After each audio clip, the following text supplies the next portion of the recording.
they all came and they're so excited, and that makes me excited. And I mean, I think the fans are the reason why this movie exists, why it does well. So it's amazing. I love them. Yeah, and I just love that this movie, like, you guys really do make it darker. I mean, everything gets amped up from like the villains and the drama to the relationship, like it all grows. Yeah, it does.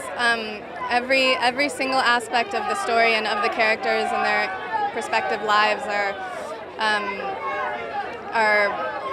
they're more intricate. There's more drama. It's heightened intensity, and it's pretty cool. I thought it was really interesting because you and Jamie had a really interesting relationship in the first one, but this one, the relationship grows in the bedroom or really outside, right? Yeah, and I think that's what truly draws people to the film is these people, Anastasia and Christian, just severely love each other, and they let it happen, and that is a beautiful thing to watch unfold.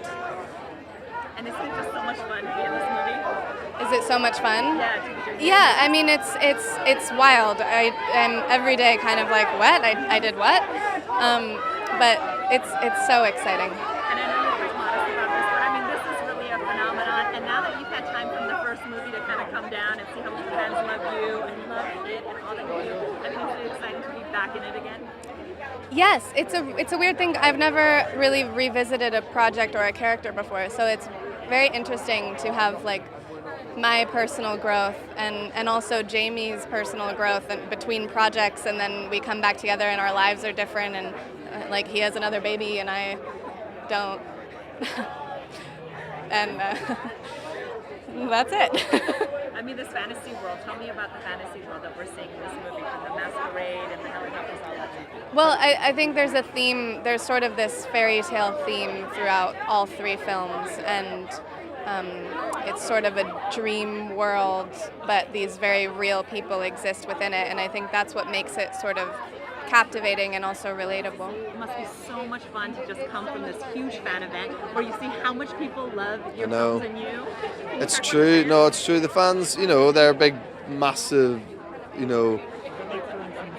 vitally important part of this whole process, and these books before the movies and now the movies and our journey of it, and to see their appreciation of it is it's huge, man. It's like we're doing it for them, We want people to watch the movies who aren't necessarily only fans of the stories, but they're undeniably important in our, and very much in our thoughts throughout making it, because they really, really care about this, So yeah, they're very important. In this movie, I mean, it's called 50 Shades Darker. Yeah. It does get darker. You guys really amped it up, right? Yeah, I think that's right, yeah. And there's new characters who are introduced to add a bit of darkness to it and add a bit of drama to it and a bit of tension to it and make it a bit of a thriller, I think, in aspects, which we see a further development of in Freed next year when we get to see that. But yeah, it's definitely it has darker elements, and it's just a development of their relationship, and we tee a lot of stuff up in the stop laughing. Sorry. We tee a lot of stuff up in the first one that then we get to play around with in the second, and yeah, it's great.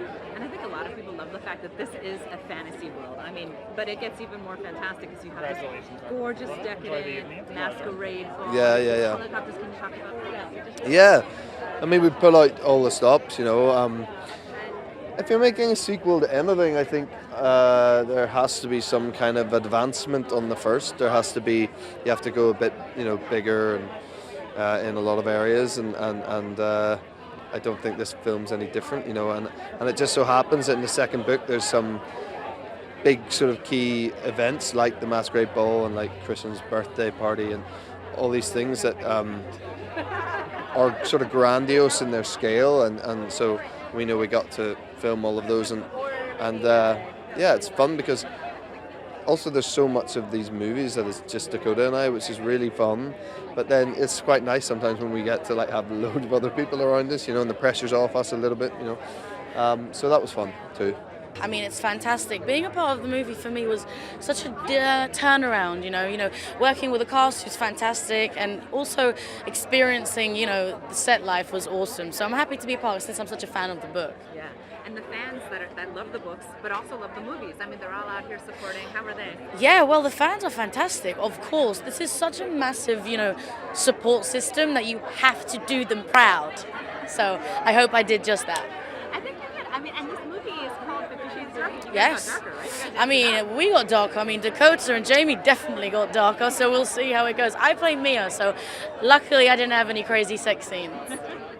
You didn't, but you're a part of like the decadent world. Of course. I mean, it's so exciting to be a part of this fantasy world with a masquerade ball and a boy that's in helicopters. Yeah, And this and that. being a part of the whole thing, the masquerade ball, also seeing when, Jamie, goes missing and we all think, that he's passed away and we're in the house and we're stressing out. It's real life, you kind of have to really manifest that it's really happening, and it's just so cool to see everybody after how hard they've all worked, that we really just kind of did it, so.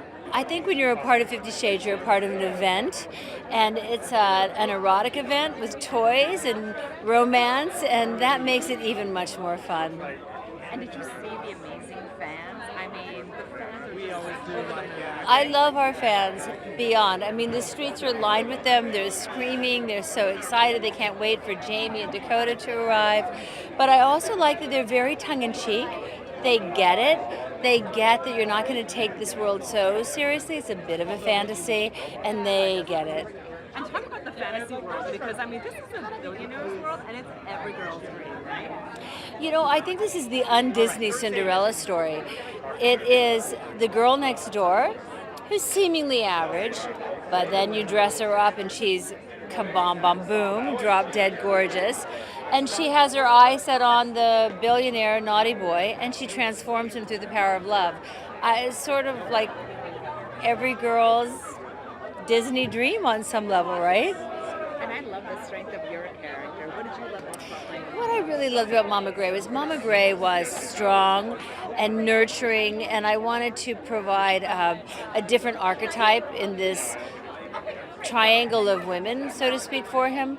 And that's the archetype that I think is a little bit more familiar to us, to you, to me, to other people, which is she's a working woman, she's a doctor. Yes, they come from money, but she's charitable, and she adopted this boy, and she's loving. And I think she was the first example of the powerful transformation possibilities of love. I don't think he would have picked Anna if he hadn't had Mama Gray. I mean, not that it's about me, but sort of about me.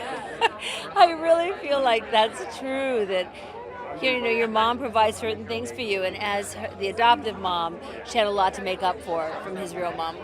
So tell me, how is it to be a part of 50 Shades, the phenomenon that is? That's so funny because that's the word I've been using. I mean, it's so wild to be able to step into something, and I was so curious about it going in because I just had no idea what to expect. I think I was a little bit nervous and apprehensive because it was such a phenomenon, but it was great. Everyone made it really easy for me. Everyone was really welcoming. It was just a lot of fun. And the fans are incredible, aren't they? Yeah, they're so into it. I met some of them here tonight. It's wild. I mean, it's something else that I was really nervous about, that, disappointing the fans. Because I remember reading Harry Potter or any of those things that you have such a firm idea of what it should be in your mind, and then seeing it, I was just worried that I would disappoint people. And speaking about reading it and then seeing it, I mean, everything gets amped up here, from the sex to the drama to the villains, right? Yeah. It gets crazy. Yeah, definitely. I mean, it's realized visually, so it can't help but be more intense, I guess. I'm just so excited to be here. We've been working on, I got cast more than 3 years ago in this, so it's so fun to be here and celebrating and seeing everybody. I'm just thrilled. And the fans are so amazing for this event, isn't it? When you're part of 50 Shades, it isn't just like you're part of a movie, you're a part of an event, right? Yeah, and I gotta say, some of the most incredible fans in the world, all over. It's amazing how international it is, and that's one of the things I'm most proud of being in this film, is how international the fan base is, and just so kind and wonderful. Yeah. That's what everyone's saying. Everyone's so kind. We're So kind. I know earlier I'm staying at the hotel next door, and earlier I was coming through a crowd of fans, and they all wanted to take pictures and stuff, and I had to go take a shower, and I was like, you guys, I have to shower. I'm sorry. They're like, go, go, go. And, like, so kind. I was like, I love you guys. Like, truly love. Yeah. Well, I mean, the movie is called 50 Shades Darker. Did you say that it got darker? I think this one's going to be substantially darker yet. Honestly, I haven't seen it yet, so I'll see it tonight, which I'm really excited about. But definitely the script and shooting it, it's way darker. Yeah. I have to say the fans were amazing. Like, as soon as it was announced, they were so welcoming, and even though I'm playing the bad guy and they're all going to hate me in a matter of weeks, that they've been really great, and and it's all over the world. So for me it's quite humbling, and I just really appreciate it. It's been a lot of fun. And what's cool about this movie is that everything is amped up. Yeah. There's Yeah. so many villains. Yeah. It's exciting, right? It's good. It lives up to the title. It's darker, right? It's still steamy and it's still sexy, but it's a bit of a thrill ride too. And tell me about the fans. I mean, when you speak to the band and you go to the Masquerade Ball, they're Yeah. so wild for everything. I was at the Masquerade Ball, and I was doing this like 360 video thing, and it was a swarm. They were following me around, and first of all, they're all so kind. They're respectful and gracious, and they're just having so much fun. And that's the thing I love. It's like, it seems like the fandom is just fun, and what more do you want? And so it's even though I'm playing a very hated character, they've been really welcoming and opening, and it's all over the world. So it's pretty special. I play Roz Bailey. I am the COO of Christian Grace Company. Right. And how is it to be a part of such an amazing phenomenon? It's kind of overwhelming. Like, this is all overwhelming. I mean, I think when I first got the part, it was pretty exciting and just amazing, kind of like a dream. And then, you work and you get to meet all the other actors, and it feels like it becomes work. And we've had this like lull, and now it's like building up again, and I kind of forgot how big this was. It's kind of incredible. And it's incredible to see all the fans lined up just to see It this film. it is. We have such an amazing fandom. They are like incredibly dedicated and loving and welcoming, and it's been lovely. It's been great. I'm super excited. I never know how big it is until I come to these things, and then sometimes on the social media, I'll see how big this thing really is, and it really is a phenomenon. It's just not just one film or one book. It's literally a phenomenon. And this event is so amazing because you get to be so close to the fans, and they're so excited about it, right? Yeah, they're super excited. As soon as I got out of my van, they're super excited, the fans. As soon as I got out of my car, they were like, Victor, come here, take a picture. And I was like, I gotta go, and I'll be back after. But even when we were shooting in Vancouver, the love was always consistent, so it was great. I love this story because it's like the new Cinderella story, wouldn't you say? Yeah, I haven't seen it. That's why I'm like, Yeah. No, it's like a whole fantasy world. I mean, she's like this girl next door, and then you dress her up, and she's like amazing. Yeah. And then she's competing with this billionaire, which is like our version of our princess. yeah. I think this version, I think 50 Shades Darker is a lot more edgier than the first one, which is what I really like about it. And I love Eric Johnson. He's a fantastic actor who's playing Jack Hyde. He brings such an edge to it, and I've always been a fan of his. And so I think people are going to really love, just not that it's just a love story, but it also has like an edgier thriller side to it as well. What song do you sing, and where does it play in the movie? It's called What Is Love, and it's the last thing you hear when you leave the movie theatre.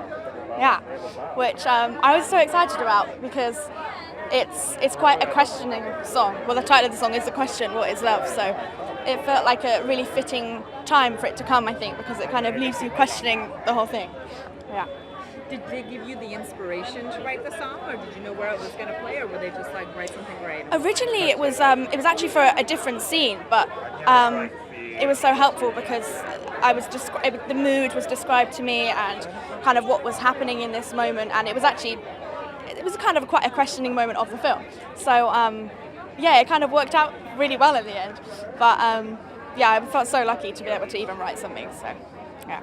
I liked the first movie very much, and I liked the whole concept, and I read all the books, and I just felt like Darker was an opportunity to really notch it up dramatically in terms of their love story between each other.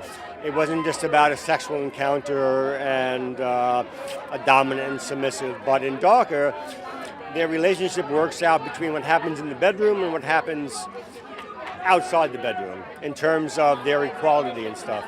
And I think it's really exciting that Dakota, Anastasia, comes into her own. She becomes very much more confident in the relationship, and at the same time, very much open to kind of things that Christian would like to do in terms of sex play and role playing. And so I think it becomes a much more emotional movie, and I'm happy about that. And this one also has like a lot of villains, which we didn't have before. Before it was all about relationships, but this one you have a lot of like drama and like. Yeah, there's drama. There is thriller elements, a threat from Christian's past, and as well as Anastasia has a new boss who is maybe not the most respectable son of a bitch, but it all gets played out, and their love hopefully survives. We'll see by the end. And how was it to be a part of this phenomenon? Oh, it's fun, because, and I'm respectful of it because I realize that somehow e, James, Erica hit on something that was universal. Certainly, the foreign box office and the domestic box office suggested that, and so I bowed down to that, and I thought, okay, she's tapped into something that's real and true and psychological and sexual for a lot of people. So I'm going to take that and go off with it. It's been a huge labour of love, and I'm so excited for everyone to see this movie. I think they're going to love it. So first I have to talk to you about your fans, because your fans are amazing. They're wonderful. They're wonderful, and they're so supportive, and they're so supportive of the cast and everybody, and it's just a pleasure to see them. We've just come from the Masquerade Ball, and it was just awesome, absolutely awesome. And they've been so receptive everywhere, and they just I think they're expecting something different from 50 Shades Darker than they was. I think it's a little bit darker. There's a few things creeping in from Christian's past just to unsettle everybody. So I think they'll be pleased. It's been amped up so much. I mean, from the sexiness to the drama to these villains. So it's not just about a relationship anymore. It's about the relationship growing and others. Yes, it's a good drama. There's a lot going on, and they've got this thriller element, and we're gifted with an extraordinary cast. So it's going to be fun. I think it's going to be a lot of fun. And I always think of this as like the modern Cinderella story. Oh, completely. For me, it was more Beauty and the Beast, and that was the kind of thought in my head as it was unrolling. And yeah, there is a Cinderella element to it. It is a fairy tale, a complete fairy tale. So I think people are going to be pleased. And speaking about this fantasy world fairy tale that you've built, what was your favorite element? You have the masquerade ball, you have them flying in helicopters. I mean, all of this. I know, it was just, it all adds up. It's the sum of its parts, really. Yeah. So you can come along with the fantasy as well. And I think you did that in the books, and you can do that with the movie as well. It's so decadent. It is decadent. It's fun. Hey, why not?